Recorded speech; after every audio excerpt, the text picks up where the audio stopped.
أعوذ بالله من الشيطان الرجيم بسم الله الرحمن الرحيم إذا زلزلت الأرض زلزالها وأخرجت الأرض أثقالها وقال الإنسان ما لها يومئذ تحدث أخبارها بأن ربك أوحى لها يومئذ يصدر الناس أشتاتا ليروا أعمالهم فمن يعمل مثقال ذرة خيرا يره ومن يعمل مثقال ذرة شرا يره صدق اللہ العظیم۔ رب ذوالجلال کا بے انتہا کرم، اس کا فضل اور احسان، اللہ تعالیٰ نے ہمیں روزہ رکھنے اور تراویح پڑھنے کی توفیق عطا فرمائی۔ دعا فرمائے اللہ تعالیٰ ہمارے روزے اور تراویح کو قبول فرمائے۔ گزشتہ چند دنوں سے قیامت کے احوال اور پھر کل ہمارے سامنے وہ حدیث کہ کل قیامت کے میدان میں جب اللہ کے عرش کے سائے کے علاوہ کوئی سایہ نہ ہوگا، چند خوش نصیب ایسے ہوں گے جن کو اللہ تبارک و تعالیٰ اپنے سائے میں جگہ عطا فرمائیں گے۔ ان میں سے ایک وہ ہے رجل قلبہ معلق بالمسجد، جس کا دل مسجد سے اٹکا ہوا ہو، اور ایک وہ ہے امام عادل، انصاف کے ساتھ حکومت کرنے والا۔ پھر اس کے ذہن میں یہ بات آئی کہ انصاف کے ساتھ زندگی گزارنے والے، عدل کے ساتھ زندگی گزارنے والے، یہ تمام کے تمام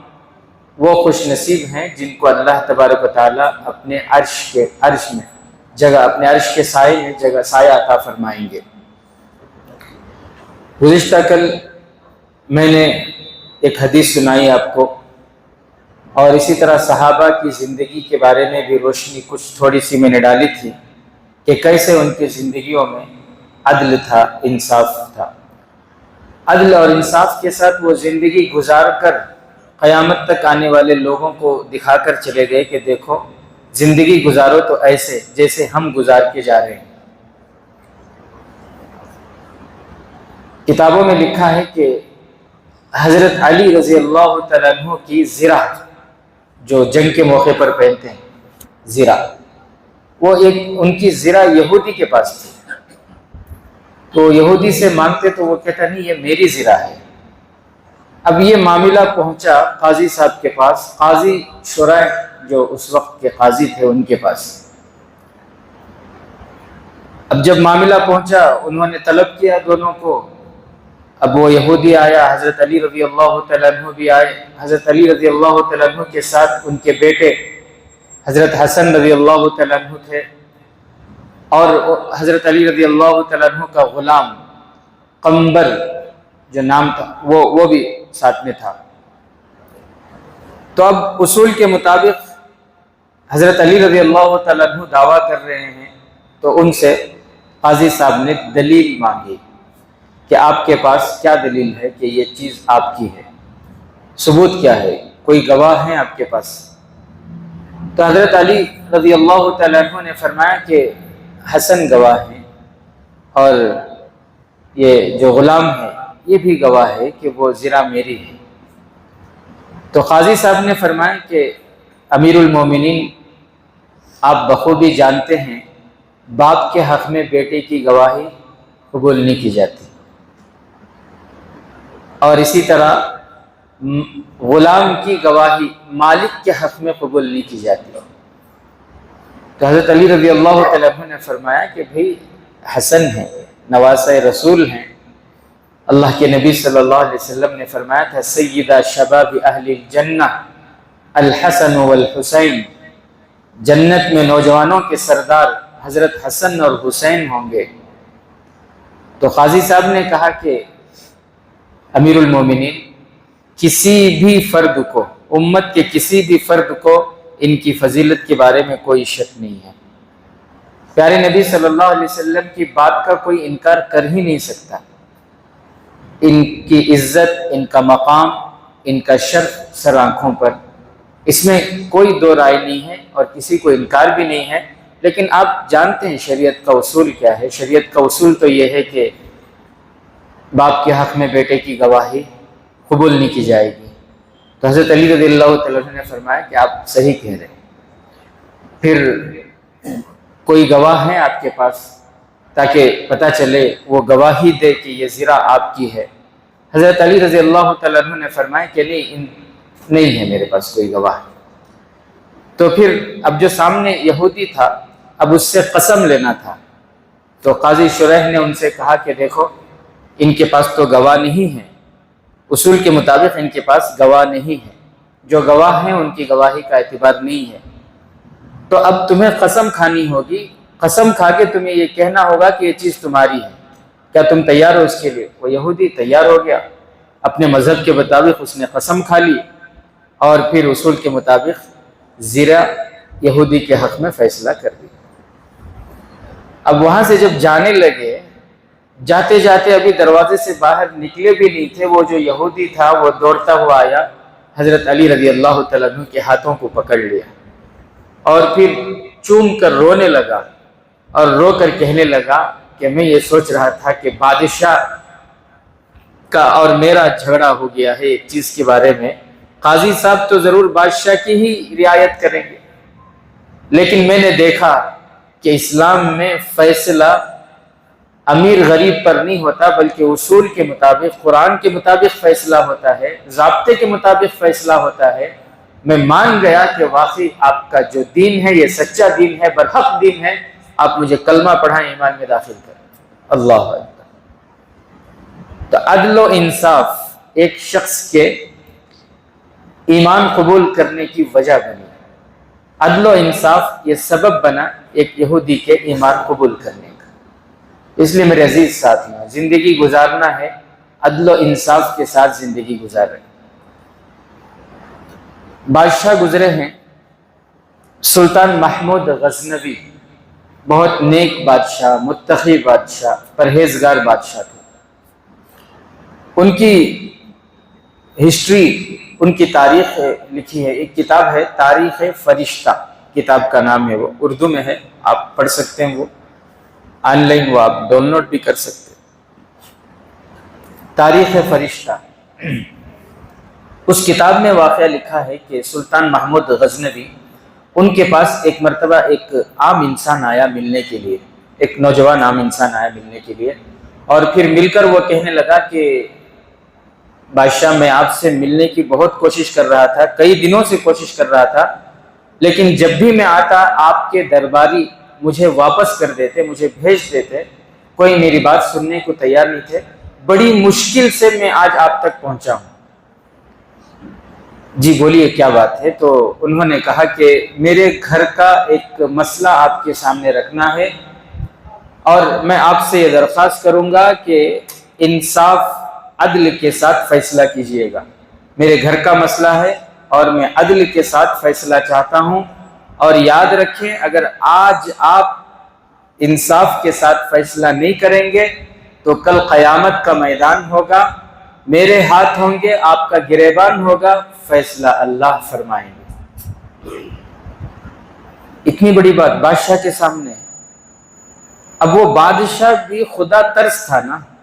دیندار تھا، متقی تھا، اس کے دل میں خدا کا ڈر خوف تھا۔ ہمیں تمہیں رہتے تو غصہ ہو جاتے، اوہو منجج بولنے والا ہی نہیں۔ ایک شادی کو گئے، کون کے مولانا مفتی صاحب پمپ،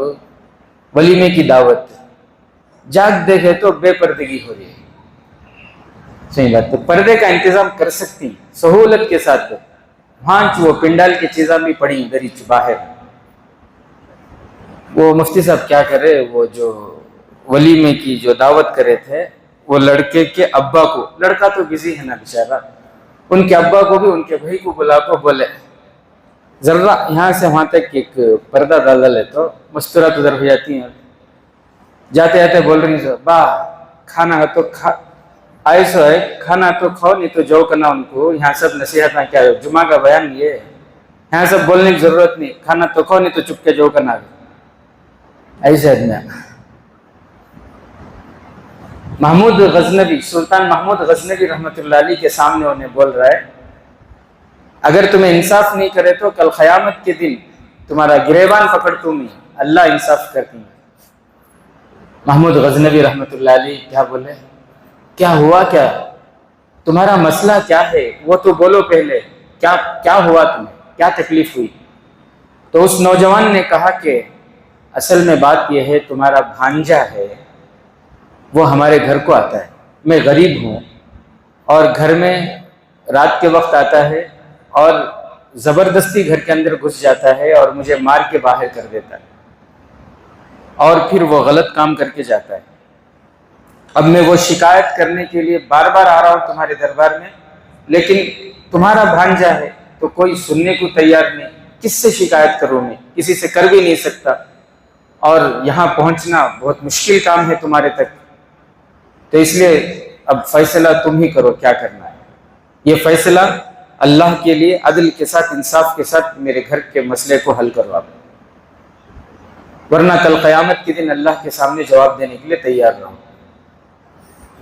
تو بادشاہ سلطان محمود غزنوی رحمۃ اللہ علیہ نے، ان کے آنکھوں میں آنسو آ گئے اور فرمایا کہ تم پہلے کیوں نہیں بتایا؟ جس دن وہ آیا اور اس نے غلط کام کیا اسی دن تم کیوں نہیں بتائے؟ تو انہوں نے کہا کہ میں کوشش کر رہا ہوں اس دن سے، مشکل سے آج پہنچا ہوں میں۔ سلطان محمود غزنوی نے سارے جو واچ مین تھے، ملازم تھے، درباری تھے، ان کو بلا کر کہا کہ دیکھو، یہ اس کے بعد کبھی بھی آنا چاہیں تو ان کو روکنا نہیں، سیدھا مجھ تک پہنچنے دینا، ان کو کوئی نہیں روکنا ان کو، اور ان سے کہا کہ آپ جائیں، خدا نہ خواستہ اگر پھر وہ غلطی اگر وہ نظر آئے تو فوراً آپ مجھے اطلاع کرو، بس آپ سیدھا آ جاؤ، اگر کبھی بھی دن میں رات میں کبھی بھی آپ ڈائریکٹ آ جاؤ، اگر میرے جو خاص خادم ہیں وہ اگر یہ کہیں کہ نہیں سلطان کے آرام کرنے کا وقت ہے، اگر نہ آنے دیں تو ایسے موقع پر فلاں جگہ وہاں تم کھڑے ہو کر آواز دینا، وہاں کھڑکی ہے، وہاں میری عبادت کی جگہ ہے، وہاں سے تمہاری آواز پہنچ جائے گی، میں آ جاؤں۔ بہرحال اس کے بعد وہ جو انسان تھے، غریب انسان، وہ تو چلے گئے۔ ایک دن گزرا، دوسرے دن سلطان محمود غزنوی کا بھانجا پھر اسی غلط نیت سے شام کے وقت گھر کو آیا۔ انہوں نے اس کو روکا لیکن نہیں روک سکے، اور پھر مار کر اس کو باہر کر دیا، اور پھر اس نے دروازہ بند کر لیا۔ تو وہ دوڑتے دوڑتے دربار میں آئے۔ اب واچ مین جو تھے انہوں نے تو چھوڑ دیا، کیونکہ بادشاہ کا حکم تھا، چاہے دن ہو یا رات ہو، یہ جب بھی آئے چھوڑ دینا۔ آرام گاہ کو پہنچے تو وہاں انہوں نے کہا کہ نہیں، یہ سلطان کے آرام کرنے کا وقت ہے، تھوڑی دیر آپ انتظار کر لیں۔ اس کے بعد تو انہوں نے پھر سوچا کہ بادشاہ نے مجھ سے کہا تھا فلاں جگہ کھڑے ہو کر آواز دینا، تو وہ جگہ گئے۔ وہاں اوپر کھڑکی کھلی ہوئی تھی، نیچے سے انہوں نے آواز دی تو سلطان عبادت میں تھے، وہ فوراً جو ہے انہوں نے دیکھا، ان کو بلایا، اور پھر جو ہے بات چیت، پھر جیسے ہی ان کو معلوم ہوا کہ بھانجا غلط ارادے سے ان کے گھر کو گیا ہے، فوراً جو ہے تلوار لی اور تلوار لگا کے ان کو ساتھ میں لے کے نکل پڑے۔ درباریوں نے، خاص خادموں نے کہا بھی کہ ہم ساتھ چلتے ہیں، آپ کی جان کو خطرہ، کوئی تکلیف پہنچا؟ انہوں نے کہا کہ نہیں، میری حفاظت کرنے والی ذات اللہ ہے، اللہ کافی ہے، تم یہیں رہو، بول کر وہ آدمی کے ساتھ جو ہے اس کے گھر کو گئے۔ جا کر دیکھا تو واقعی دروازہ باہر سے بند ہے،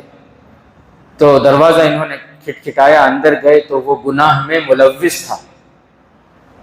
فوراً انہوں نے چراغ بند کیا اور پھر تلوار نکل کر اپنے بھانجے کا سر قلم کر دیا، اس کا سر ہی قلم کر دیا، اور پھر اس کے بعد وہ گھر والے سے کہا کہ مصلی لاؤ۔ مصلی وہ لے کر آیا، 2 رکعت نماز پڑھے، اور اس کے بعد پھر کہا کہ کچھ کھانا ہے، کھانے کے لیے کچھ ہے تمہارے گھر میں تو لاؤ۔ اس نے عاجزی سے کہا کہ جو بھی تھا کھا لیا، بس 2 روٹیاں ہیں، سوکھی روٹیاں ہیں۔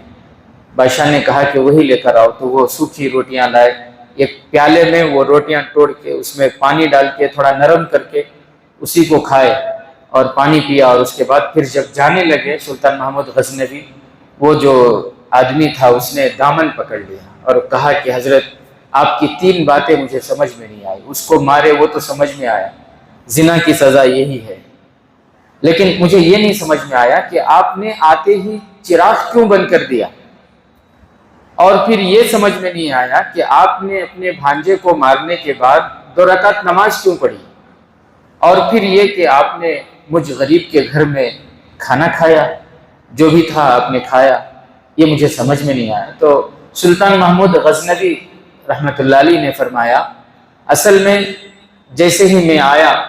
میں نے بھانجے کو گناہ میں دیکھا تو میں نے فوراً چراغ اس لیے بند کر دیا کیونکہ اگر میں اس کو سزا دیتے ہوئے اس کا چہرہ، بھانجے کا چہرہ کو میں دیکھ لوں تو ہو سکتا ہے کہ سزا کچھ میرے دل میں رحم آ جائے، ترس آ جائے، اور سزا دینے میں تاخیر کر دوں تو اللہ کو کیا جواب دوں گا، اس لیے میرے بھانجے کا چہرہ نہیں آنا چاہیے بول کے میں نے چراغ کو بند کر دیا۔ اور پھر جب میں نے اس کو سزا دے دی اور ہمیشہ کے لیے وہ جو میرے ظلم، میری رعایا پر ظلم کرتا تھا، میری رعایا کے معصوموں کی عزت کے ساتھ کھلواڑ کرتا تھا، ایسے ظالم سے میں نے اپنی رعایا کو نجات دے دی، تو میں پھر اللہ کا شکر ادا کیا، شکرانے کے طور پر میں نے 2 رکعت نماز ادا کی کہ اللہ تیرا شکر ہے کہ میری رعایا سے ایسے زانی، ریپسٹ ختم ہوئے۔ اور اس کے بعد میں نے روٹی کیوں کھائی، وہ اس لیے 3 دن پہلے جب تم آ کر مجھ سے ملے تھے اور تم نے کہا تھا